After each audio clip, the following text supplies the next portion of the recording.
Hi, everybody, and welcome to this episode of Mastering Midlife, How to Thrive When the World Asks the Most of You. Take 5 for me and Chris, because we can't stop laughing. This is where you come to thrive when the world asks the most of you. My guest, Chris Colbert, is a new friend of mine, a fast friend, who we could talk for hours before this podcast and after this podcast, which we won't subject you to. But for 25 plus years, Chris has been growing and innovating companies around the world and around the country. And right now he is the managing director of the Harvard Innovation Labs. And he's just written a book. He's written the book I wish I wrote about midlife. It's called This Is It, How to Innovate the Only Life You Get. And I'm reading this book thinking, this guy is a kindred spirit. We were introduced by a mutual friend, Brady Sadler, who knew that we both had this passion for evolving ourselves, innovating ourselves, and changing ourselves at this point in our lives. So we started this conversation, and I asked Chris to be on the podcast to share some of the wisdom. Chris, thanks for coming. Thanks for having me. Great. So you have a story behind this. You were a business guy. You ran companies, and something happened to get you into this vein. Want to give us your story? Sure. 0 to 37, lived a life of nominal meaning, but material whatever success. Ended up running a company in the early 90s. Family, Audi A6, really nice car, big house, all the stuff, all the trappings and all the trimmings. And then at the ripe old age of 37, I call it the perfect storm of things happened. Number one, I read an article in Fast Company, and there was a blurb in it, an Oliver Wendell Holmes quote, who said, "Who you are should come before what you do." And I thought to myself, uh-oh, like, who I am? What is that? Because at that point in time, I had completely defined myself by my job as president of a company. That I put on my little suit every day, my little suit of armor, and I got on my little white horse and I rode off, and that was what I did. And in doing that, that was who I was. And when I read that quote, I'm like, I have no idea what he's talking about. And then the second thing that happened shortly thereafter is a friend of mine convinced me to go to a psychic, which was really my first foray into, call it professional help. And the psychic, That's funny, by the way. What's funny? Your first foray into professional help was a psychic. Well, yeah, and I really do believe psychics are professional help, and personal and professional help. And he said he kept asking me how I felt about things, and I kept answering, I think this and I think that. And he got mad at me. And in the book, I describe it as him throwing a deck of tarot cards at me, which is not exactly true. But he did get mad at me, and he goes, "I don't care what you think. I want to know what you feel." And I thought to myself, I have no idea what he's talking about. Mm. And then the third thing that happened is my wife and I, my now ex-wife and I, had a cocktail party after Thanksgiving. And I woke up the following morning and realized that the entire night I had walked around with a bottle of red in the right, bottle of white in the left, and poured people drinks in a effort to avoid actually engaging with them intimately, for lack of a better word. And the combination of those three things made me realize I had no idea who I was, and I was living a false existence, not by design, but just I didn't know my truth, and it was no longer acceptable to me to live that way. So I called a friend of mine who I knew was in therapy, something I'd never ever contemplated. In fact, I had shunned, as like only weak people go to therapists, and said, "Lenny, I need the name of your therapist. I got to talk to somebody." So that was sort of the beginning of me really changing the trajectory of my life and finding me, as corny as that is. It's so corny, and it's universal. There comes a point in life where your soul, where something just kind of, you've seen it all, you've done it all, and it runs out of tape. And something new has to show up. And what we generally do, and you and I have talked about this, is rather than listen to the call, we'll buy more stuff, we'll anesthetize in some way, we'll blow shit up, only in any way not to listen to that nudge, which is what we call the midlife crisis. Yeah, I mean, it's really interesting. I was just talking to somebody like an hour ago about this The truth to me has become my new addiction. Like if in the old days, as you say, you anesthetize yourself with stuff, whether that's booze, drugs, cigarettes, Pottery Barn sofas, all kinds of stuff, sports, I don't know, but you surround yourself with shit to make yourself feel better about yourself, but it's all a false god. It doesn't actually work. So you just keep being miserable. And to me, my new addiction is the truth. But the interesting thing about the truth is that a lot of people are afraid of it. And so they avoid it and they delude themselves, not simply because they seek to delude, but I guess they seek to delude because the truth is scarier than the false reality they live. It's like really twisted. And I'm now in a place where I am known as a truth teller. I actually have it tattooed on my heart. And people find me a bit of a freak show. Mm. And that's also interesting to me, that I'm an anomaly in that I live my truth, I tell the truth, and I seek the truth in every relationship that I have. And to the world, to the marketplace, if you will, I'm an outlier. And that's that's a sad, sad thing. Make it personal for me. What's one of the first truths you found out for yourself?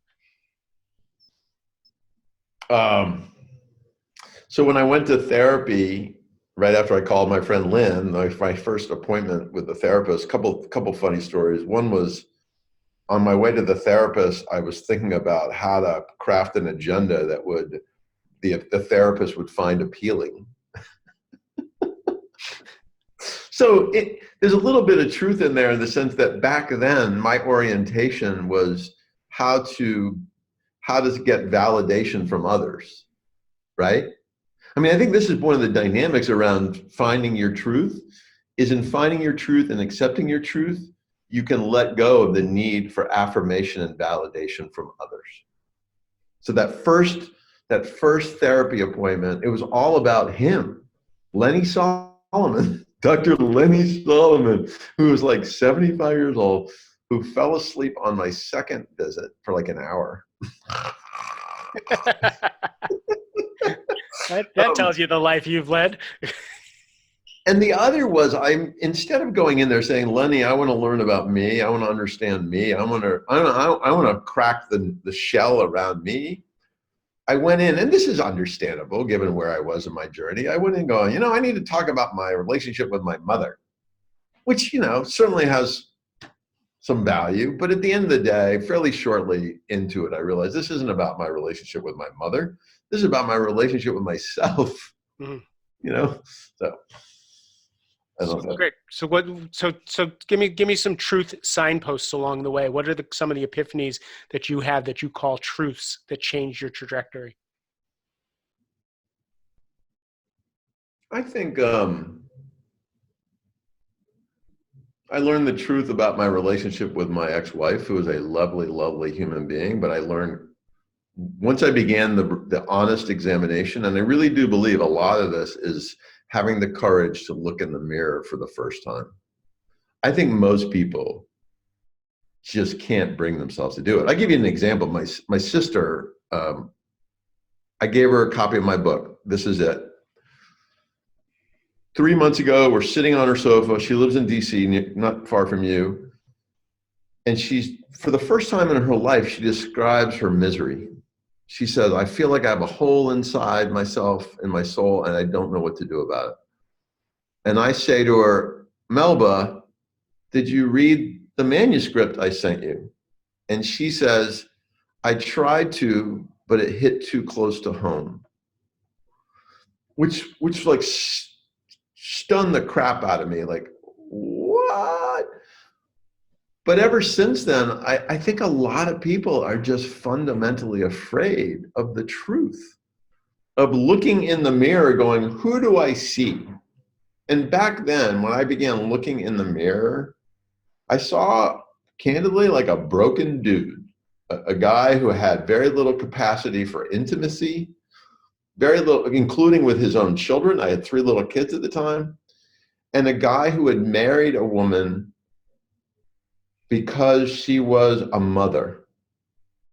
Like, I married not my mother. My mother was not a mother. My mother was like some cross between Audrey Hepburn and Mame, if you remember Mame.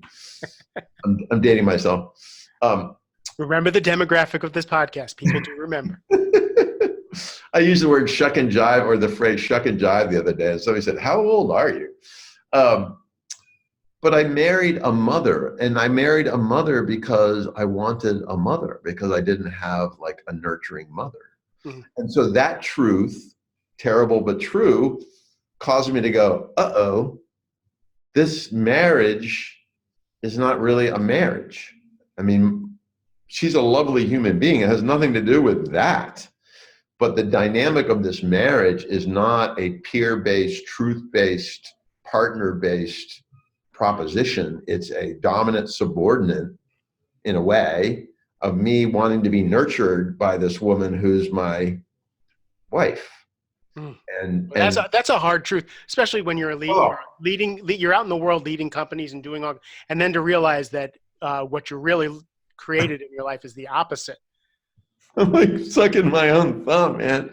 Like, and that shows that contrast of this guy who gets on his white horse with this suit and charges into battle and leads his 200-person company, through thick and thin. And then when he gets home, he puts on his diapers. I'm like, this is a terrible visual, and seeks to be held by his wife, who's really his mother in his wacky head, And so that ended up being sort of the beginning of our splitting up, ultimately getting divorced. And the good news is today we're actually, I think, pretty good friends, and we sort of came around to being good friends.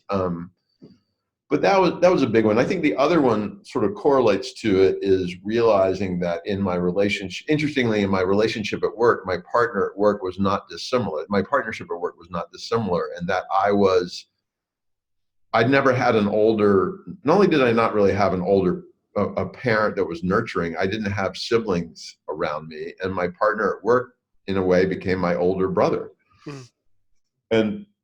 And sort of fast forward to today, and what I realized, and I'm still realizing, one of the things I'd say to the listeners is, this shit's never over. I mean, you and I were just talking about it. This is not a straight line. This is not like Maslow's pyramid. You get to the top of the pyramid, self-actualization, and you're like, okay, good to go. It's like 2 steps forward, 1 step back. Some days 2 steps back. Some days 3 steps back, then 3 steps forward. But so here's an interesting thing when you say that. That would be scary to some people when we say, let's open up our lives to the truth. Let's go live on the edge and really dangle ourselves. And then some people, a good percentage of the people who are listening, are going, oh, no. I'm going to keep my government job. I'm going to keep my marriage. I'm going to keep things the way they. And what they don't realize when they think they have everything set and safe is that life is going to blow up at some point. Life is going to hand them something to force them to deal with things outside their comfort zone, outside the safety of the cocoon that they try and make. And so there is no such thing as safety. It's a fallacy. So the scariness, so the fallacy is that staying safe and not looking at these things is actually safe. And exactly. Then the other fallacy is that it's more dangerous to go out and go, I want to know the truth, even if it means the end of my marriage, even if it means I need to find a way to grow myself up inside. Yeah. I mean, I have a couple of reactions to that. One is just echoing what you just said, which is comfort is a false god. I think the journey of life is about becoming comfortable with discomfort. The only truth is, the only guarantee is there will be discomfort.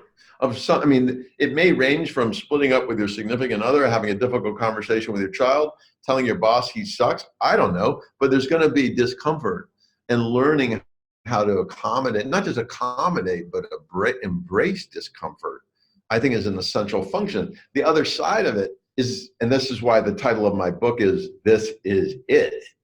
This is the only life you get. And so the question for all of us is, when you get to the end, and you look back, and I use the metaphor of a movie. If you were watching the movie of your own life, how many Rotten Tomatoes would you give yourself? And I think a lot of people, you give yourself more Rotten Tomatoes, the more discomfort you had taken on, the more risk you had taken, the more truth you had lived, the more adventures you had had. Like, you're not going to give the movie called Your Life a score of 90 if you live in the false comfort of the mundane, and the false comfort of delusion and denial and omission. You will not love your movie. And so, like, this is it, man. You only have one movie to make here. Make it.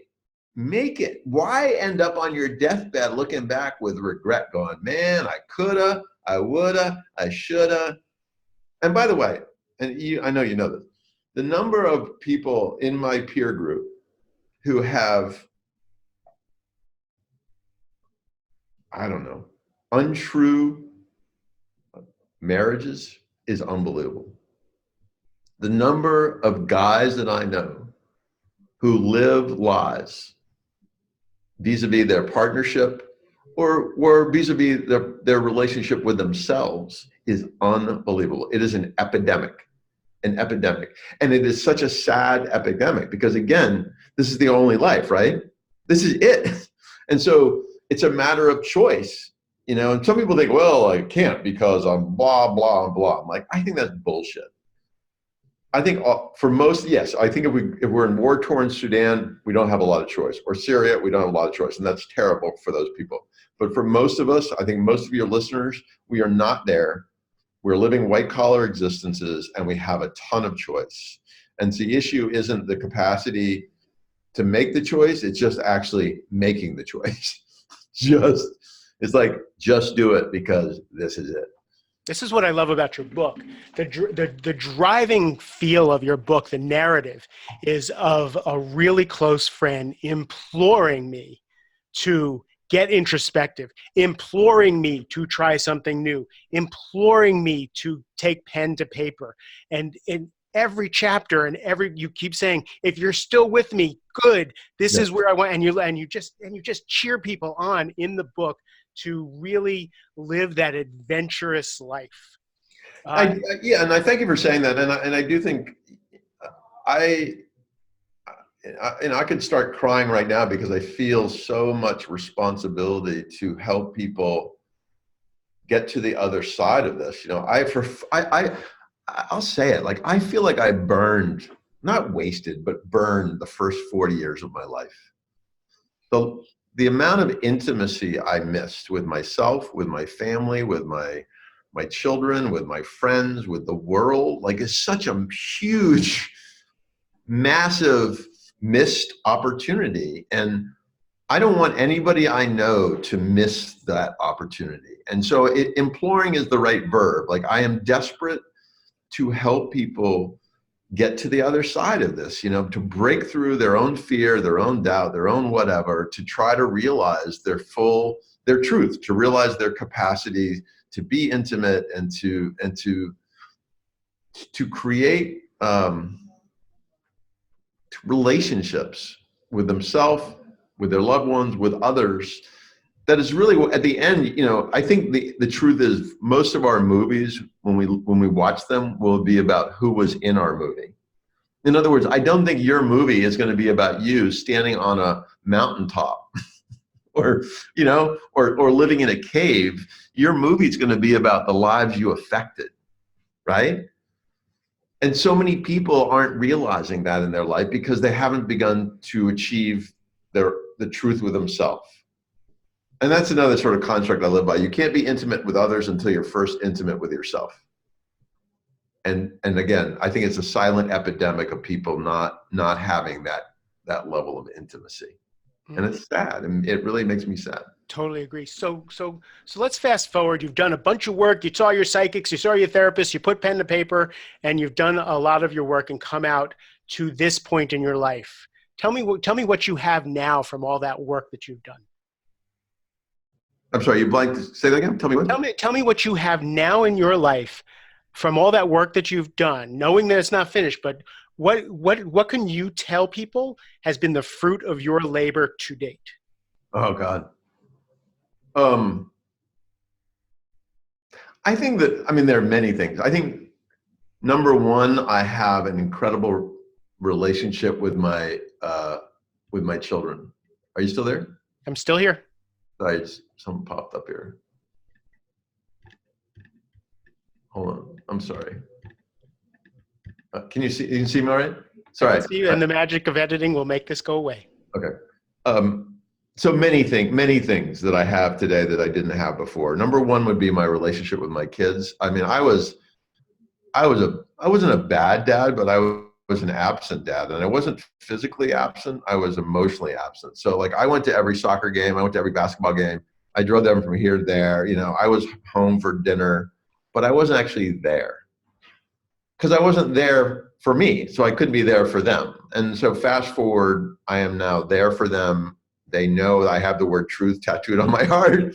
And I live a completely transparent existence with them, and they live a completely transparent existence with me. I'll tell you a funny story. I got remarried about 7 years ago. About 4 years ago, I'm in the car with my wife, Kate.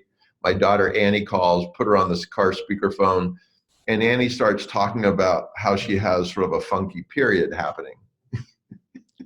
And you know, I talk her through it, you know, as best I can. I don't really know a whole lot, but I try to give her whatever advice I can, and we hang up. And my wife, Kate, says, I cannot believe that. I cannot believe that your daughter was okay talking to you about that. And I'm like, that's where we are, you know. We went from like nothing to something profound. So I think number one is my kids. Number two is me, and I live the majority of every day with joy, and this is corny, but I think it's true.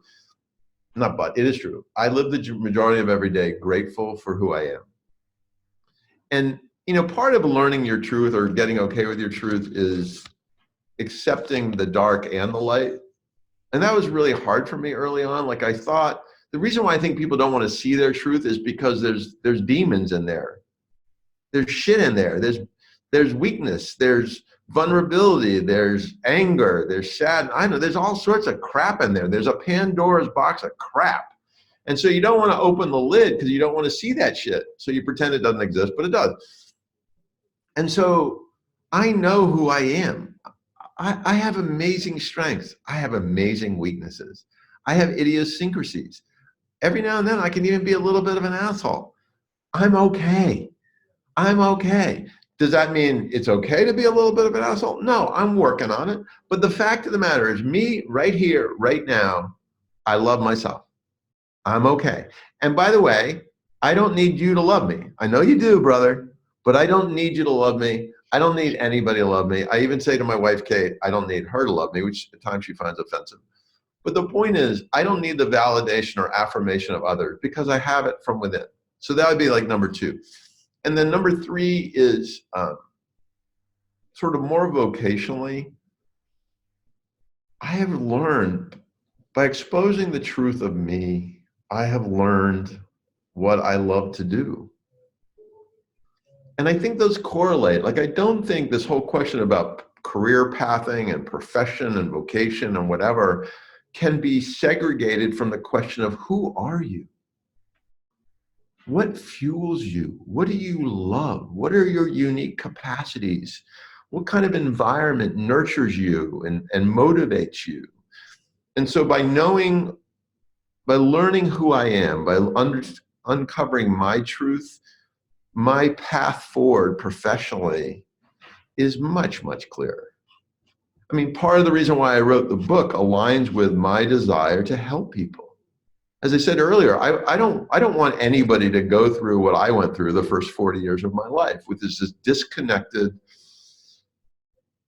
you know, lie, for lack of a better word. So that's beautiful, and I want to underscore almost every single person I talk to. If I ask them what they want, and then I ask them what they want more than that, and what do they want more than that, and why do they want that, it always comes down to, I want some semblance of peace. I want some semblance of relaxing into this life. And that's what I heard you describe. You have to go through the fun house, you know, that's in your head, real or imagined, you know, right? And kind of sort out that deck. And on the other side of that, and I have that too, is this, I know who I am. I know what my pluses, I know what my minuses are. I know, you know, I know what my fears are. I know what a bad day is going to be. And it's just relaxed me. I don't have to be anything for anybody. I don't need anything from anybody. Right. And all of a sudden, everything I've always wanted that I thought money would get me, that success would get me, that any of these things would get me, I have. and it has nothing to do with any of that stuff. Nothing to do. No, and in there, and I know you know this, and I write about it in the book, and it's not an original thought. I think it's actually Freudian or Jungian, but it's this idea of ego versus self. And this helped me early on in my journey. This construct that within us is the ego child, and it's a child, or often referred to as the shadow child. And the child has a very the child is fearful. The child is worried. The child is anxious. And for many of us, the child is the dominant voice in our head. And the child is the one that says, money will make me happier. A bigger house will make me happier. And money, and the ego, the shadow child or ego sends us down paths that are fundamentally the wrong path. And what I came to believe is that, if you think about my life, ego, I was defined by ego until 40. And then I saw, ego is not serving me well. And I got to try to figure out who self is. Didn't have no idea who self was. Ego, by the way, is all wrapped up with running a company and having an Audi A6, all that shit. And so self, I began working on finding self. And then eventually self became the dominant voice. But ego never completely goes away. And I think that's actually okay. I think a little bit of ego is a healthy thing because it's what keeps you driving down the middle of the road and not veering off. It keeps you from hurting yourself, keeps you from, making some basic stupid decisions. But fundamentally, this is about, the truth isn't the truth of ego, it's the truth of self, and allowing self to emerge as the dominant voice within us. Beautiful. I'm not a huge fan of prescriptions of the 5 ways to do this and the 10 steps to this. But I was really taken with the exercises that you have in the book, that they echo what I have my clients and people that I care about do. And then they're all in the service of finding out my truth, finding out the most true thing I can figure out at that moment. Can you give me an example of 1 or 2 or 3 of the exercises in the book that you would say, you know what, if you want to start on this journey, go do this?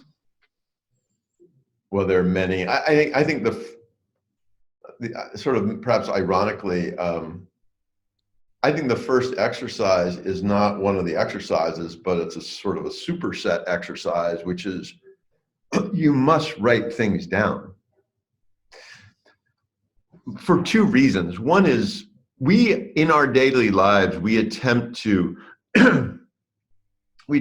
sort this stuff out, right? We have this little conversation in our head between ego and self, and we're trying to sort it out. Like, what should I do? I don't know. Why do I blah, blah, blah, blah, blah, blah, blah. And it's such a swirl. Like, we can't really make any sense of it. Unless you're like a genius, which most of us aren't. It's just a swirl of shit. And so my point is, write it down. Write it down. What are you thinking? What are you feeling? What do you want? What do you desire? What are you afraid of? What do you care about? Why did, whatever. Just write it down. And then the second part is it's cathartic. It's like talking to you or you talking to me. This is cathartic. Just spewing our shit onto a piece of paper in and of itself is cathartic. It doesn't have to turn into an action plan. It doesn't have to do anything other than be a receptacle to how we feel. And by putting it in, call it black and white form, I think it begins to help us figure out what the hell is really going on. So that's like the superset exercise. Some specific exercise. Write down your biases and then burn them. One of my favorites. And I actually just wrote a blog piece on this whole idea of grandfathering, how we grandfather in our lives. We grandfather notions, preferences, values, beliefs. And probably the most egregious one is we grandfather biases. We carry forward biases that are established by us, by our father. I don't know. I don't know where they come from. And biases fuck us up. Biases don't help us. And so the exercise is just take out a piece of paper or open up your laptop and write down, what are my biases? And just that little bit of introspection coupled with a little bit of documentation and then a little bit of a match or a lighter and then burning them, which is a symbolic way of saying, I am walking away from my biases. one of our big biases is we don't think we're worthy, right? We don't think, I mean, this is imposter syndrome. We don't think we are worthy of living a truthful life. We don't think we're worthy of getting whatever it is we want. We think we are rightfully being punished to live a life of lies or a life of, call it a mediocre existence. So that's, the bias exercise, I think, is a big one. Another one of my favorites, I really subscribe to this idea that you cannot do any of this alone, that the irony of self-help is you need other people, which is hilarious, right? The whole category of self-help is a misnomer because you actually can't do it alone. And so then there's this question of, well, are you curating your relationships effectively? In other words, everybody that's in your life right now, whether it's a professional relationship or a personal relationship, arguably is a curatable entity. You could choose to or not to have them in your life, some more than others.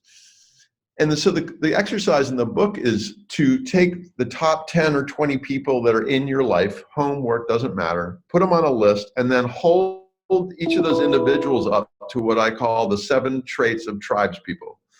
These are the 7 traits of people that I determine or I've articulated are seekers. These are people that are kind of where you are, trying to find the truth, supportive of getting to a better place in their lives, making a better movie, whatever.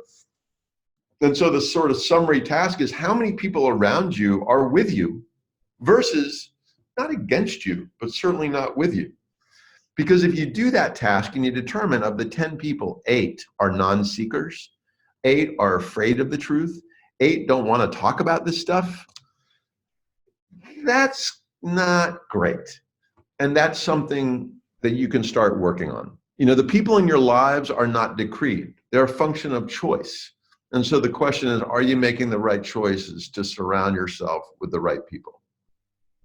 Does that make sense? It makes perfect sense. So thank you to my listeners who always hear me talking about a pen and a piece of paper are your best friends. You just heard it from the guy who runs the Harvard Innovation Labs. So I am now validated that is the best thing you can. And then who you surround yourself with. Do you surround yourself with people who are looking for truths and who will tell you the truth as they see it? Is really key. The book is This Is It, How to Innovate the Only Life You Get, and it'll be out shortly after this podcast. I'm so excited for you guys to read it, and I'm going to be buying a dozen of them and giving them out like candy. So I'm really appreciative. So Chris, what's next on your agenda? What's your next big project? You told me about some speaking gigs that you're doing. Yeah, I just sort of very interestingly, I gave a talk in Singapore last November, a large fintech conference, financial technology conference, 40,000 people, 5,000 people in the audience, which, by the way, was its own challenge for me. That was a choice I had to make of, do I pick courage, do I pick fear? And I decided, literally the reason why I went, Mark, was to pick courage, to prove to myself that I could do it. And the talk was entitled Technology is Dead, which is all about the importance of bringing our truth, the truth of humanity into the innovation equation. And that talk has spawned, I think at last count, 12 other talks that I'm going to be giving over the next 6 months around the world, Middle East, Asia, Africa, Europe, basically every continent. And the underlying motivation for me is less, call it how to make money, and more, I believe it will help people. If we can guide more innovation to do a better job of connecting with people and being helpful to people, then I think that's a good thing, and I think it very much aligns with why I am here. And you and I have spoken before. Your dedication is to help people innovate, to help companies innovate, and then to help countries innovate. Exactly. And in that way, you're serving your purpose on the world to see what kind of impact you can make on a global level. Exactly. I'll put the link to that talk in your show notes so that people can get some of your brilliance. They can also go to your website, And we'll put the link there to sign up for your monthly Blueberry, which is a little wisdom Yeah. from you each month. Yep. Great. That'd be great. Chris, thank you so much for sharing your wisdom and taking the time to do this. Thanks for inviting me, and I love talking to you. And my guess is we'll be doing this again. I hope so. So again, we talked about the fact that we could talk for hours. Not sure people will listen, so we'll cut this up for future consumption. Man, thank you to everybody else. Thank you so much for being part of this. I really appreciate the listenership. Please leave comments. Please share and let us know if there's any topics you want us to cover. And I love you and have a great rest of the day. Thanks, man.